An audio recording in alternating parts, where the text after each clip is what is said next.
1901 жыл. Францияда вокзалдағы үлкен сағатта жасырылған 12 жасар Хьюго Кабре қызығушылықпен ойыншықтар дүкеніне қарап отыр. Ыңғайлы сәтті пайдаланып, балақай ойыншық тышқанды ұрлап кетпек еді. Бірақ Джордж Мелес дүкеннің басшысы баланы қолынан ұстап алады. Ашуланған кісі балақайды инспектормен қорқытып, қалтасындағы барын шығаруды бұйырады. Қалтасында механизмдер мен ескі күнделіктен басқа айтарлықтай ештеңе жоқ. Ал блокнот ішінде автоматонаның сызбаларын көрген қарт алжырап қалады. Ал блокнотты өзіне алып қалып, Хьюгоны ұры деп айқайлап қуып шықты. Ал айқайға инспектор өзінің адал итімен жетіп келеді. Инспектордың аяғындағы ескі жарақатына байланысты Хьюго қашып үлгереді. Бұл жалғыз бала вокзалдағы барлық сағатты іске қосатынын ешкім білмейтін еді. Балақайдың арқасында жолаушылар келіп, дәл уақытты анық білетін. Кешке жігіт Мелеске блокнотты сұрап келеді, ал қарт оны қайта инспектормен қорқытады. Сосын мүлде үйіне бара салып, блокнотты жағып жіберетінін айтады. Бұған жол бермеу үшін Хьюго қарттың артынан еріп, үйіне дейін жетеді. Ал оның пәтерінде қызды байқаған Хьюго тас лақтырып қыздың назарын аударды.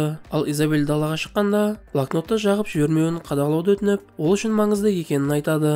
Кейін балақай баспана етіп жүрген вокзалдағы үйшігіне оралып, механикалық куклаға сағына қарайды. Бұл автоматонна әкесінен қалған жалғыз естелік еді. Бірнеше жыл алдын Хьюго және оның әкесі ойыншықты жөндемек болған.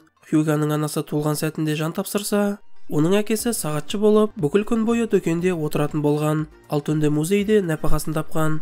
Ол жерде ол автоматонаны тапқан болатын. Оны жөндеу әкесінің ең басты арманы болған еді.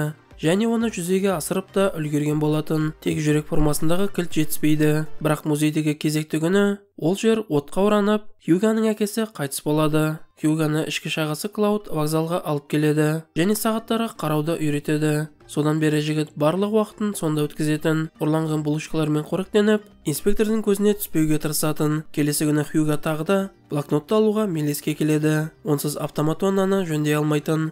Бірақ қарт ішінде күлі бар платокты береді. Көңіл күйі түсіп жүгіріп кеткен Хьюго Изабельге келіп соғылады. Қыз оның көз жасын сүртеді және Мсье Лаббис басқаратын кітапханаға алып келеді. Мұнда қыз Мелес басқа қағазды өртеп, блокнотты алып қалғанын айтады. Блокнот қартқа маңызды секілді.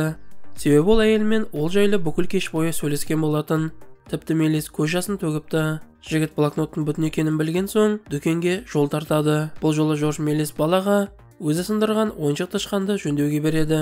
Тапсырманы лезде бітірген Хьюгоны қарт мойындайды және блокноттың құнын дүкенде өтеуге шақырады. Жігіт барын салып жұмысқа кіріседі. Күндердің бір күнінде Хьюго инспектор вокзалда қаңғып жүрген бір жетім баланың ізінен түскенін байқайды. Жігіт олардың артынан жүріп, инспектордың оны балалар үйіне жібергенін көреді. Және де ертелі кешпе өзінде осындай тағдыр күтіп тұрғанын білді. Кейін Хьюго Изабельдің ешқашанда кинода болмағанын біледі. Тіпті бірде-бір көркем фильм көрмеген екен. Ал жігіт саяхатты уәде етеді және олар кино көруге ұрланып кірді. Ал фильмнің ең қызықты жеріне келгенде, қызметкер оларды ұстап алып далаға қуып шығады. Хьюго Изабельден Мелес неге оған фильмдерде көруге тыйым салғанын сұрады. Бірақ қыз неге екенін өзі де білмейтін. Кейін серуен кезінде Хьюго әкесі жайлы айтып, олардың жиі киноға баратындарын еске алады. Ал қыз ата-анасының ол кішкентай кезінде қайтыс болғанын айтады. Кейін оны Джордж бен Жанна өздеріне алып, өз қызындай тәрбиелеген екен. Әңгімелесі балалар вокзалға келгендерін байқамай қалады. Мұнда Хьюго инспекторды көріп, қорқыныштан қатып қалды. Ал Изабель болса көз жұмбай, Хьюгоны женім деп таныстырады және Густав амалсыздан кете барды. Хьюго өз құтқарушысына алғыс білдіреді. Алғыс ретінде Изабель үйін көрсетуді өтінеді.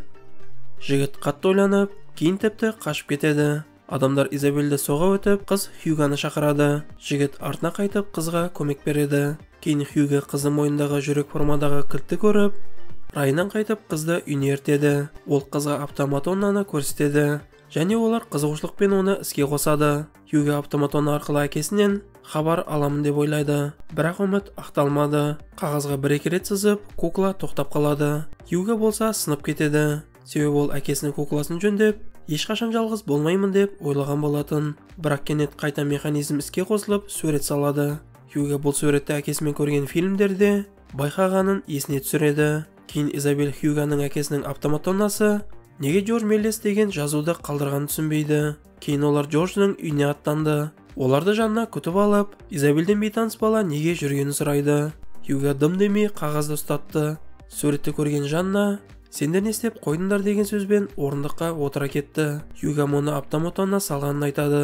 Ал жаңа өткенді қайтарудың қажеті жоқ деп, балаға тез қайтып кетуді өтінеді. Және ең бастысы Мелис сурет жайлы білмеу керек болатын, бірақ Хьюға кетіп үлгермейді. Себебі Джордж да келіп қалған болатын. Амансыз әйел балаларды жатын бөлмеге жасырады. Кейін бұл ісі үшін әрине өкінетін. Балалар бөлмеде жасырын тартпа тауып алып, оны алады.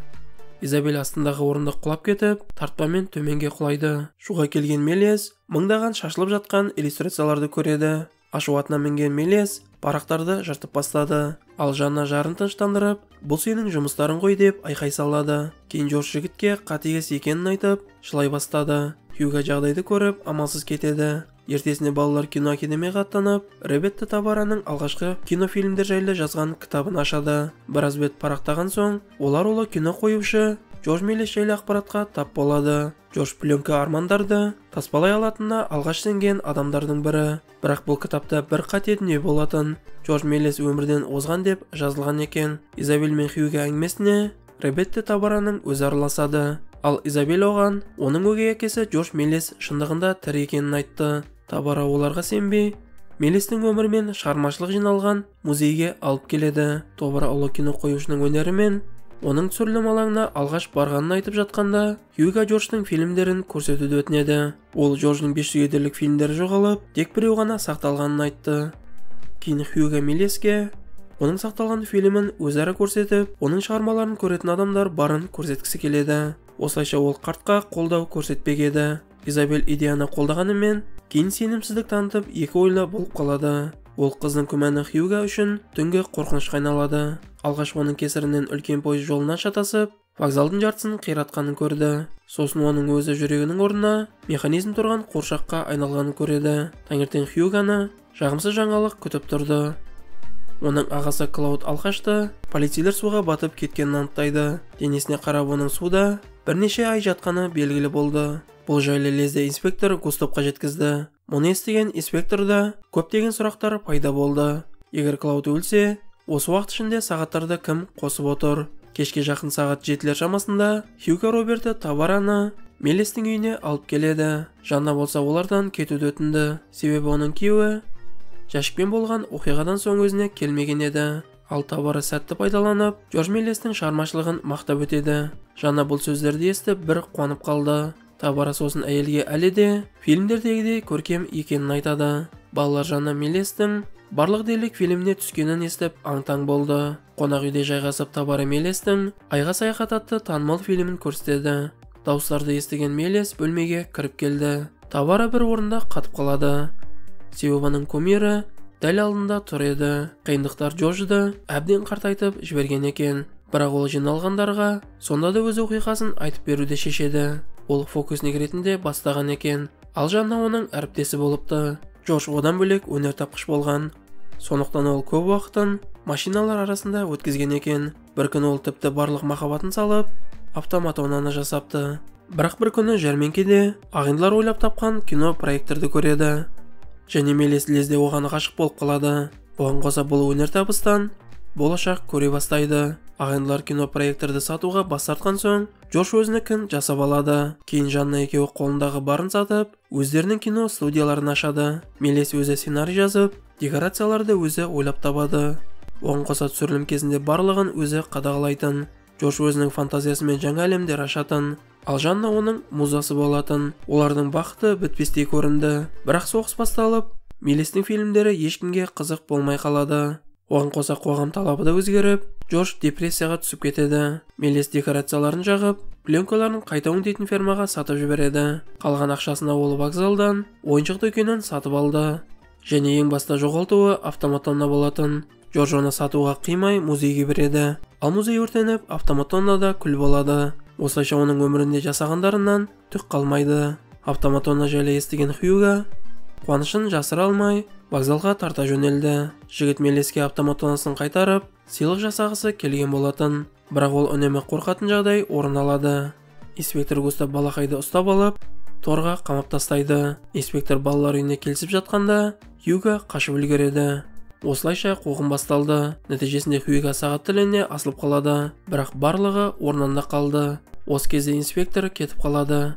Енді ешбір қиындықсыз автоматоннаны алуға болады. Хьюға керекті затын алып төменге түскенде, Густав оны қайта ұстап алады және автоматонна рельске түсіп кетті. Уақыт аз болатын, бірақ Хьюго ойланбастан автоматоннаны алуға ұмтылады. Оны соңғы сәтте инспектор Густав құтқарып үлгерді.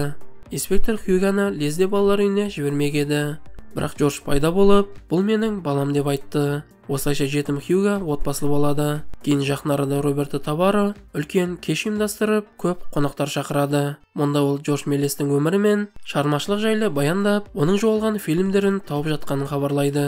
Мелестің 80-ге жуық фильмдері марапатталады және оны кино академия мүшесі ретінде жұмысқа алады.